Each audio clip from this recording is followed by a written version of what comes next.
তারা রাতে ঘুমানো যাওয়ার সময় ফোন নিয়ে অনেকক্ষণ প্লে অ্যারাউন্ড করে এবং ওই সময় তাদের ঘুম schedule 2 hours in the bed চলে যায়। কিন্তু এটা যদি তাদের কন্ট্রোলে না আসে, তাদের স্কুলটা সকালে উঠতে পারবে না অন টাইমে না উঠলে পারফরমেন্স খারাপ হবে, জিপিএ খারাপ হবে, যতই চেষ্টা করুক। ওদের এই একটা ক্লাস মিস হলে ওদের পরের ক্লাসগুলো এফেক্টেড হয়। কারণ কি, সে মোটিভেশন লুজ করে ফেলছে, সে হোমওয়ার্ক ঠিক মতো আনতেছে না, তার ভিতরে ধারণা আসছে, কারণ বাচ্চা মানুষ তো খুব কুইক সেন্সিটিভ। একটা মোটিভেটেড স্টুডেন্ট যদি 11th গ্রেডটা খুব সুন্দর করে প্রথম থেকে ঠিক করে, তার আগের রেড ফ্ল্যাগ ওয়াইপ আউট করা যায়। এই ভাইবটা যে আমরা নতুন করে শুরু করি, এই ফিলসফিটা স্টুডেন্টদের জন্য তাদের খাবারের থেকে মোর ইম্পর্টেন্ট। শিক্ষার্থীরা সাধারণত দুটো বিষয়, একটা হলো কিভাবে তারা এই সময়টা ব্যয় করে, কিন্তু কিভাবে ব্যয় করা উচিত, সে দুটো বিষয় আপনার কাছে জানবো শুরুতেই। থ্যাংক ইউ জোলো, এটা আসলে খুব গুরুত্বপূর্ণ একটা প্রশ্ন। কারণ দীর্ঘ 2 থেকে 2.5 মাস ছুটি কাটানোর পর তাদের জীবনযাপন একটা ধারাবাহিকতা অভ্যস্ত হয়ে গেছে। এখন তারা হঠাৎ করে নতুন একটা স্কুল জীবন শুরু করবে। স্কুল জীবন খুব স্ট্রাকচার্ড আর অর্গানাইজড, কিন্তু সামার ভ্যাকেশনটা অত অর্গানাইজ থাকা জরুরি না। এইখানেই একটা কনফ্লিক্ট। এটাই জন্যই আমি ভাবতেছি, ওকে, আমার স্টুডেন্টরা যখন হঠাৎ শুরু করবে স্কুল, ফার্স্ট 1 মান্থ অথবা 3 সপ্তাহ তারা মনে করে এই জাস্ট স্কুল শুরু হয়েছে, অত ইম্পর্টেন্ট না। কিন্তু ওই সময়তে তারা যদি একটু ড্রপ হয়, তাদের জিপিএটা ড্রপ হয়ে যায় এবং ওই ঘাটতিটা পূরণ করতে 2 মাস সময় লেগে যায় এক্সট্রা। সেই জন্যই আমার টক অফ দ্য টপিক হলো এইটাই, যে স্কুলটা যে আপনি যেটা বলেন এখন কিভাবে ব্যয় করছে এবং কিভাবে ব্যয় করা উচিত। প্রথমতই হলো তাদের স্লিপ স্কেজুল যেটা আছে, ঘুমানোর স্কেজুল, এইটা একটু চেঞ্জ করা উচিত। কারণ তারা এখন রাতে 2টায় ঘুমাইতেছে, 3টায় ঘুমাইতেছে, ভ্যাকেশনে যাচ্ছে, দাওয়াতে যাচ্ছে, রাইট? কিন্তু স্কুল হলে সকাল এক্স্যাক্টলি ওই টাইমে শুরু হয় এবং তারা এখন এই টাইমে আমাদের একটা মেজর প্রবলেম যেটা আমি আমার স্টুডেন্টদের মধ্যে দেখি আমার কোচিং সেন্টারে, তারা রাতে ঘুমানো যাওয়ার সময় ফোন নিয়ে অনেকক্ষণ প্লে অ্যারাউন্ড করে এবং ওই সময় তাদের ঘুম schedule 2 hours in the bed চলে যায়। কিন্তু এটা যদি তাদের কন্ট্রোলে না আসে, তাদের স্কুলটা সকালে উঠতে পারবে না অন টাইমে না উঠলে পারফরমেন্স খারাপ হবে, জিপিএ খারাপ হবে, যতই চেষ্টা করুক। সো ভেরি ইম্পর্টেন্ট, যদিও শুনতে মনে হয় ওকে ইটস নট ইম্পর্টেন্ট, আসলে ইম্পর্টেন্ট স্লিপ স্কেজুল। একেবারে খুব সাধারণ মনে হয়, কিন্তু আমরা শুরু করছি আমাদের আলোচনাটা একদম স্কুলের যাওয়ার টাইমটা যাতে এক্স্যাক্টলি তারা ঠিক টাইমে যেতে পারে। এক্স্যাক্টলি, কিন্তু এই একটা যে ছোট্ট জিনিসই তাদের কি পরিমাণ ড্যামেজ আনে, আমি যদি আপনাকে উদাহরণ দিয়ে বুঝাই, আমার অবশ্যই এই জিনিসটা হঠাৎ করে হয় কি, ঘুম দেরিতে হয় অথবা স্লিপ স্কেজুল ঠিক না থাকায় তারা সকালের পিরিয়ডটা মিস করে অনেকে। ওকে, সো ফার্স্ট পিরিয়ড কয়েকটা লেট হয়ে যায় অথবা অ্যাবসেন্ট হয়ে যায়। এতে হয় কি, লাস্টের দিক দিয়ে ওই গ্রেডটাই যে শুধু খারাপ হয় তা না, এটা তাদের রেকর্ডে থেকে যায়। এখন তখন সামটাইমস আমার কিছু স্টুডেন্টদের ওই কোর্সটা এই বছর সামারে করতে হয়েছে ফার্স্ট পিরিয়ড, বিকজ তাদের এনাফ ক্রেডিট হয় নাই, টিচার পাস মার্ক দেয়, ফেল দিয়ে দিছে, কারণ এনাফ প্রেজেন্ট নাই। নাম্বার 1। নাম্বার 2, ওই একটা ডাউন হইলে হয় কি, প্রথম পিরিয়ডটা স্টুডেন্টদের মোটিভেশন এফেক্ট হয়। এই সাইকোলজি জিনিসটা যে কত পাওয়ারফুল, এটা যদি আমার কমিউনিটিকে আমি বুঝাইতে না পারি, এটাই আমার মিশনটাই এটা, যে সাইকোলজি জিনিসটা অনেক পাওয়ারফুল। ওদের এই একটা ক্লাস মিস হলে ওদের পরের ক্লাসগুলো এফেক্টেড হয়। কারণ কি, সে মোটিভেশন লুজ করে ফেলছে, সে হোমওয়ার্ক ঠিক মতো আনতেছে না, তার ভিতরে ধারণা আসছে, কারণ বাচ্চা মানুষ তো খুব কুইক সেন্সিটিভ, যে আমি বোধহয় আর পারবো না, আমি অলরেডি একটা মেস আপ করে ফেলছি। What's the point of giving the homework? অর্থাৎ শুরুটা খুব চমৎকার হওয়া উচিত। সেখানে যদি কোনো রকম একটা হতাশা কাজ করে, কোনো রকম একটা ধাক্কা কাজ করে, তখন তারা সামনের বাকি প্ল্যানগুলোতে এক ধরনের হয়তো পরিকল্পনা কিংবা হতাশ হয়ে পড়ে, যেটা তাদের পুরো সময়টা, পুরো বছরটাতেই হয়তো ইফেক্ট করবে। তাই আপনি বলছেন স্কুলের টাইমটা খুবই ইফেক্ট করে, কারণ প্যারেন্টসরা অনেক সময় ধরতে পারে না। কারণ 13 থেকে 16 বছর বয়স তারা হরমোন ডেভেলপ করতেছে, তারা কিন্তু কুইক ইমোশনাল হয়ে যায় এবং প্যারেন্টসের সাথে ওগুলো শেয়ার করে না। তখনই জিপিএ ড্রপ হইতে থাকে। প্যারেন্টস কখন বুঝতে পারে? যেদিন রিপোর্ট কার্ডটা দেয়, টু লেট। এই জন্য স্লিপ স্কেজুলটা প্রথম থেকেই একটু শুরু করা উচিত। প্যারেন্টসদের এখানে দায়িত্বটা কি হইতে পারে, একটু তাদের সাথে যেন রাত্রেবেলা ঘুমানোর পরে, বিছানায় যাওয়ার পরে যেন ফোনটা সরাই ফেলায়। কারণ বিছানায় যাওয়ার পরে ফোনটা অন থাকলে ওইটা ঘুম আসতে সময় দেরি হয়। এমনকি আমার কিছু স্টুডেন্টদের এই অভ্যাস হয়েছে, তারা ইনসমনিয়া হয়ে গেছে, মানে ঘুমাইতে পারতেছে না ফোন ছাড়া। এনিওয়ে, এই একটা জিনিস স্লিপ স্কেজুলটা ফিক্স করা উচিত। আর 2টা পয়েন্ট আমি বলবো। 2 নম্বরটা হলো রুটিন, একটা সেট গোল। মানে প্রথম থেকেই একটা, এটা যেমন প্রথমে জানুয়ারির 1 তারিখে আমরা সবাই কি করি, নিউ ইয়ার রেজলিউশন করি না? এটা বাচ্চাদের স্টুডেন্টদের জন্য নিউ ইয়ার রেজলিউশন, কারণ তাদের স্কুলের প্রথম। জিপিএ যতই থাকুক, একটা 9 গ্রেড 10 গ্রেড স্টুডেন্টের যদি ধরালাম জিপিএ খুব খারাপ, তারা অলরেডি ড্যামেজ করে ফেলছে, কিন্তু 11 গ্রেড এসে শুরু হইতেছে, একটা মোটিভেটেড স্টুডেন্ট যদি 11th গ্রেডটা খুব সুন্দর করে প্রথম থেকে ঠিক করে, তার আগের রেড ফ্ল্যাগ ওয়াইপ আউট করা যায়। ওকে, সেটা একটা বড় মোটিভেশন। হ্যাঁ, এটা আপনি আগের অনুষ্ঠানগুলোতে বলছিলেন যে অনেকের হয়তো আগের রেজাল্ট খারাপ, কিন্তু এটা ওভারকাম করা সম্ভব, নানাভাবে সম্ভব। 90% আমার স্টুডেন্টরা আমরা এই পাওয়ার দিয়ে ভালো ইউনিভার্সিটি ঢুকাই। তারা যখন আসে almost lot of them are damage 9, 10, 10। আমরা জাস্ট 11 গ্রেডের এটা ফোকাস করি, এসিটি ফোকাস করি, তারপর আমরা কিছু অ্যাডভাইস গাইডেন্স দিই, তারা ভালো ভালো কলেজে চলে যায়। সো তার মানে কি ইটস পসিবল। কলেজ এডমিশন অফিসাররা দেখতে চায় তোমার ক্রোনোলজিক্যালি উপরে উঠতেছে কিনা। এইটা যদি ছাত্রদের জানা থাকে, তারা এই নতুন বছরটা অন্যরকম ভাবে অর্গানাইজ করবে, যে সেট এ গোল, আমার যা হইছে হইছে, past is past, forget about it, এখন নতুন করে আমরা শুরু করি। তারপরে এই জিনিসটা, এই ভাইবটা যে আমরা নতুন করে শুরু করি, এই ফিলসফিটা স্টুডেন্টদের জন্য তাদের খাবারের থেকেও more important. If parents had understood, or আমরা যদি আন্ডারস্টুড করতাম, তাদেরকে একটু উৎসাহ দিলে তারা আসলেই মন মতো করে আবার শুরু করে। কারণ তারা এই বয়সটা এত ইয়াং, তারা মনে করে একটু ড্যামেজ হলে আমাদের মধ্যে সব শেষ, এন্ড অফ দ্য ওয়ার্ল্ড, কিন্তু প্যারেন্টসের সাথে শেয়ার করতে পারে না। কারণ আমাদের বাংলাদেশ অনেক সময় তো উল্টোটাও দেখা যায়, প্যারেন্টসটাই তাদেরকে বেশি হতাশ করে ফেলে, এই তোমাকে দিয়ে তো কিছু হবে না, তুমি তো অলরেডি গন। আমি এইমাত্র এটা বলতে চাইছিলাম, আমাদের ব্রাউন কমিউনিটিতে এইরকম একটু আছে যে প্যারেন্টসরা খুব আরো বেশি সেন্সিটিভ হয়ে যায়। তোকে দিয়ে কিচ্ছু হবে না, তোর জন্য আমেরিকায় আসলাম, আমরা তোর শেখা টাকা পয়সা খরচ করতেছি, কিন্তু তুই, এই জিনিসটা আসলে এফেক্ট করে। এই ক্ষেত্রে স্টুডেন্টদের কোনো উপকার হয় না। আপনি যে প্যারেন্টস হিসাবে বলতেছেন, মনে করতেছেন আমি তাকে শাসাইতেছি, সে ভালো হবে, নো, ট্রাই ইট। 2 বছর ট্রাই করবে, 3 নম্বর বছরে সে বলবে নিউ ইয়র্কে আর কোনো ইউনিভার্সিটি চুজ করবে না, সে ডর্ম খুঁজবে, বাইরের ইউনিভার্সিটিতে গুলার জন্য অ্যাপ্লাই করবে, আপনাকে একটা ভুজুং বাজুং বুঝ দিবে যে না ওইটা ভালো, ওইটা আমি করতে চাই, ওইটা বুঝবে।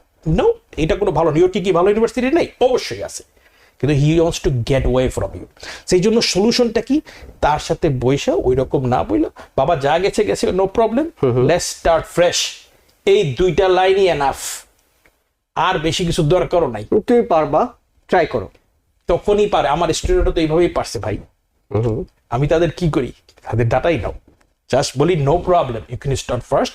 দে সি, আমার ওল্ডার এক্সাম্পল গুলা দেখে যে ববির আসলে পুরানো স্টুডেন্ট গুলা যারা ড্যামেজ ছিল ভালো জায়গায় যেতে পারছে।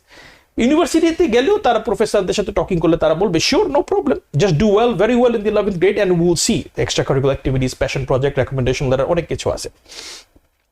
তো যাই হোক, আজকের টপিকস তো ওগুলো, আজকের টপিকসটা হলো কি শুরু করা দরকার। তো রুটিন অর্গানাইজ, যে একটা ফিলোসফি, আগেরটা যা গেছে গেছে, আমি এই সেমিস্টারটা খুব ভালো করলে there is a hope. Number 3 হলো যেটা কিনা সবচেয়ে ইম্পর্টেন্ট, এটা আমার লাস্টের টপিক, 3টা নোটই আমি লিখে আনছি, যে একটা স্লিপ স্কেজুয়াল, অর্গানাইজ রুটিন, আরেকটা যেটা, এটাও তিনটাই কথা বলবো আজকে, এনাফ। 3 নম্বর যেটা, এটা হলো স্টাডি এনভায়রনমেন্ট। ওকে, একটা পরিবেশ অনেক গুরুত্বপূর্ণ। আপনি দেখেন, আপনি এক জায়গায় একা একা পড়তেছেন কেমন লাগে, আর আপনার লাইব্রেরিতে গিয়ে পড়েন 2 ঘন্টা, কোনটা বেশি ইফেক্টিভ হবে জুয়েল ভাই? লাইব্রেরি, বিকজ ওইখানে সবাই পড়াশোনা করতেছে, একটা এনভায়রনমেন্ট। সো ঘরের মধ্যে আমাদের বাসায় অনেক সময় এনভায়রনমেন্টটা থাকে না, ধরেন আশেপাশে টিভি যদি খুব লাউড নয়েজ থাকে, অথবা স্টুডেন্ট যদি টেবিলের উপরে হোমওয়ার্ক না করতেছে, সোফার মধ্যে হোমওয়ার্ক করতেছে, অথবা বিছানায় বসে হোমওয়ার্ক করতেছে, সামটাইমস ল্যাপটপ ইজ অন, ল্যাপটপে বলতেছে আমার হোমওয়ার্ক, ডিভাইস ইজ অন, মোট কথা একটু অগোছালো। এতে করে দেখা যায় রাত 1টা বাজে, প্যারেন্টসরা বলে যে স্কুল থেকে অনেক হোমওয়ার্ক দেয়, আমার ছেলে বিজি, আর অ্যাকচুয়ালি এই 1টা পর্যন্ত জাগার দরকার ছিল না, 11টার সময় হোমওয়ার্ক শেষ হয়ে যেতে পারতো, বা 2 ঘন্টা এক্সট্রা লাগতেছে বিকজ অফ অগোছালো, অর্গানাইজড হইতে সে আগায়নি, অর্গানাইজড নাই। এই জন্য একটা স্টাডি এনভায়রনমেন্টটা কি হবে, এখনই টাইম, যত এটা বলে ডিক্লার মানে যত আননেসেসারি জিনিস আছে তার টেবিলের উপর থেকে সরায় ফেলা। একটা স্টুডেন্টের জাস্ট কি জিনিস দরকার, একটা ল্যাপটপ ফাইন, তার একটা বই খাতার জায়গা ফাইন, এমনকি তার এসইটি, যারা 11th গ্রেড, এসইটি একটা বই, এসইটি সেকশন থাকা উচিত, প্রতিদিন 40 মিনিটস এসইটি প্র্যাকটিস করা উচিত, দ্যাটস এনাফ। আর বাকি সব কিছু স্টেশনারি যা যা লাগে ওইটা ছাড়া আর বাকি সব ক্লিন আপ করা। তার রুমটা যদি স্টাডি এনভায়রনমেন্ট থাকে, সে আইসাই পড়বে, এবং সামনে একটা রুটিন লেখা, প্রতিদিনের প্ল্যান, আজকে কি করবে। এই 3টা জিনিস, স্লিপ স্কেজুল, একটা রুটিন এন্ড স্টাডি এনভায়রনমেন্ট, এই 3টা যদি খুব সুন্দর থাকে, সবকিছুর মূলত হলো গোল, তাহলে একটা স্টুডেন্টের জীবনটাই চেঞ্জ হয়ে যায়। স্কুল তো বাই প্রোডাক্ট, জীবনটাই চেঞ্জ হয়ে যায়, যেটা সবচেয়ে বেশি ইম্পর্টেন্ট। কিভাবে? মোর অর্গানাইজড মানে হলো লেস স্ট্রেস, রাইট কিনা? লেস স্ট্রেস মানে better health, better workplace, better mental health, better grade, better everything. আর যখনই তারা অর্গানাইজ কম থাকে, স্ট্রেস বেশি থাকে। স্ট্রেস বেশি মানে তো আর সবই ম্যাচটা। জি, পয়েন্টগুলো আমরা জেনে গেলাম, কিংবা মোটা দাগে কোন কোন বিষয়গুলো খেয়াল রাখা দরকার সেটা আমরা বললাম। নিশ্চয়ই সব গ্রেডের স্টুডেন্টদের জন্য সেম ফর্মুলা না, No. নিশ্চয়ই এই ফর্মুলাটা আলাদা। জি, এটা সেটা কি? মোস্টলি ফোকাস করছিলাম আমি হাই স্কুল লেভেল 9 to 12, আর মিডল স্কুল যারা আছে 5, 6, 7, এটা সিমিলার। ওইখানে প্যারেন্টসের একটু ইনভলভমেন্ট বেশি দরকার, কারণ তারা 5th 6th grade, 7th grade, 8th grade, 7th গ্রেডে যারা উঠতেছে তাদের প্যারেন্টসদের ফোকাস করা উচিত প্রথম দিকেই হলো স্কুলের গ্রেডটা যেন ভালো থাকে, কারণ 7th গ্রেডের গ্রেডটা কাউন্ট হয় হাই স্কুলে চান্স পাওয়ার জন্য। 8th গ্রেডে যারা আছে তারা এবং 7th গ্রেডে যারা আছে তারা যদি স্পেশালাইজড হাই স্কুল টেস্টটা নিতে চায়, নিউ ইয়র্ক সিটিতে যারা বসবাস করতেছে তারা ওইভাবে প্রথম থেকেই ফোকাস করা। মোট কথা সব কিছু একটা অর্গানাইজড। এই কি কি করা দরকার এটা আগে লিস্ট করা উচিত, ওকে, এবং কিভাবে করা দরকার ওইটা লিস্ট করা উচিত। খালাস, what and how, that should be the philosophy of life. What I should do, how I should do it, what I should do, how I should do it. কিন্তু ওই জায়গাটাতে অনেকের সময় খালি হোয়াট আই শুড ডু, কি কি করা দরকার স্টুডেন্টরা লিস্ট করে, কিন্তু হাউ আই শুড ডু এই জায়গাতে কেউ ফোকাস করে না। প্যারেন্টস বলেন অথবা স্টুডেন্ট বলেন, এই ক্ষেত্রে প্যারেন্টসরা মোর ম্যাচিওর, তারা স্টুডেন্টকে একটু সময় দিতে পারে। এটা হলো 5th grade to 6th grade to high school. কলেজের গুলো তো টোটাল। এখন হাই স্কুলের তারা উঠার পরে কি করবে, এটা হলো আরেক জিনিস। জি, সেক্ষেত্রে আপনি বলছিলেন একটা রুটিন, কিংবা আমরা যদি বলি একটা ক্যালেন্ডার করা, সেটা তো ভার্চুয়ালি অনেকগুলো ক্যালেন্ডারের সিস্টেম আছে, অনেকগুলো অপশন আছে, গুগল ক্যালেন্ডার থেকে শুরু করে অনেক কিছু। এই ধরনের অনেক apps আছে। পরামর্শগুলো কি হতে পারে আপনার? বিভিন্ন ধরনের অ্যাপস আছে, তারা ওই রুটিনারি, তারপর গুগল ক্যালেন্ডার, বিভিন্ন ধরনের তারা অ্যাপসগুলো ইউজ করতে পারে। অ্যাপসগুলোর মাধ্যমে অথবা তারা যদি ডেইলি অ্যাপসগুলো অনেক ইফেক্টিভ, আজকালকার অ্যাপসগুলো তারা এক্স্যাক্টলি টাইম বলে দেয় কখন থেকে কখন তোমার এটা করা দরকার, তারপরে ট্র্যাকও রাখে তোমার কোন হোমওয়ার্কটা বাকি, কোনটা বাকি না। সো রুটিনারি অ্যাপ এটা খুব পপুলার, সো তারা এটা ইউজ করতে পারে। কিন্তু অন টপ অফ এভরিথিং, যেটা প্রথমে না হয় 1 সপ্তাহ খুব মোটিভেশন থাকা যায়, কিন্তু প্রবলেম হলো 1 সপ্তাহ পরে 2 সপ্তাহ পরে মোটিভেশন কিন্তু লুজ হয় ওদের মধ্যে। রাইট, কারণ তার রেজাল্টটা একেবারে ইমিডিয়েটলি পাচ্ছে না। সবাই তো আসলে যখন আমরা একটা ক্রিকেট ম্যাচ, ফুটবল ম্যাচ, রেজাল্টটা পাওয়া যায় গোল ঠিক করার পরে, কিন্তু এই ধরনের রেজাল্টগুলো পেতে অনেক সময় লাগে। একদম বছর ব্যাপী একটা, আপনি বছরের শেষে গিয়ে আপনি হয়তো রেজাল্ট পাচ্ছেন। যখন দেখছে রেজাল্টটা আমার ইমিডিয়েট না, তখন কি একটু মোটিভেশন কমে যেতে পারে। সেই জায়গায় মোটিভেশনটাকে আবার একটু চাঙ্গা করার জন্য কাদের ভূমিকা রাখা দরকার? ভেরি গুড কোয়েশ্চেন, কারণ এটা হলো ইমোশনাল রোলার কোস্টার, আপস ডাউনস হয় মোটিভেশন। তখন যেটা আমি যেটা করি, আমার স্টুডেন্টকে যেটা বলি, sometimes talk to a person যে তোমাকে ইন্সপাইরেশন দিতে পারে। তাহলে অনেকের আছে রোল মডেল আছে, অনেক স্টুডেন্ট তারা আমাকে কল দেয়, অনেক সময় তারা প্যারেন্টসের সাথে কথা বলে, অথবা এরকম যদি কেউ না থাকে, কিছু কিছু সাকসেসফুল স্টোরি আছে যারা successful person, just video 3 minutes clip, 4 minutes clip. Sometimes আমি নিজে ওইগুলো স্টাডি করি। ধরেন আমার স্টুডেন্টকে এটা বলি, 10 মিনিটস কারো কোনো সাকসেসফুল মানুষদের ভিডিও দেখলে, তাদের মোটিভেশনাল ভিডিওগুলো শুনলে ইন্সপিরেশনটা অটোমেটিকলি জাগ্রত হয়। ওকে, ওইটা দরকার, বিকজ এটার বলে ইমোশনাল ফুড। কিন্তু মেন্টর যারা হওয়া উচিত, যারা মোটিভেশন দেবেন, তারা তো আপনি ভাবি তারিক, আপনার অনেক স্টুডেন্ট, আপনি যদি দিনভর এই কাজটাতেই ব্যস্ত থাকেন, হয়তো আপনিও সময় করতে পারবেন না এতগুলো স্টুডেন্টকে সময় দেওয়া। নিশ্চয়ই সেই মেন্টর যদি পরিবারের কেউ হয়, কাজিন কিংবা অন্য কেউ, কারা হতে পারেন? কাদেরকে এই স্টুডেন্টদের সাথে বেশি বেশি প্যারেন্টসদের উৎসাহ দেওয়া উচিত, তুমি তার সাথে মেশো, তুমি তার সাথে কাছ থেকে ইন্সপিরেশন নাও? তারা কারা হতে পারেন? অ্যাম্বিশাস পারসন, যে কোনো একজন অ্যাম্বিশাস ফ্যামিলি মেম্বার অথবা সাকসেসফুল ফ্যামিলি মেম্বার। ধরেন ফ্যামিলিতে কেউ যদি কোনো ডক্টর থাকে, অথবা কোনো সাকসেসফুল পারসন থাকে ভালো, অথবা কেউ খুব পড়ুয়া স্টুডেন্ট থাকে, বড় ভাই থাকতে পারে যে খুব ভালো কলেজে পড়াশোনা করতেছে, এদের সাথে।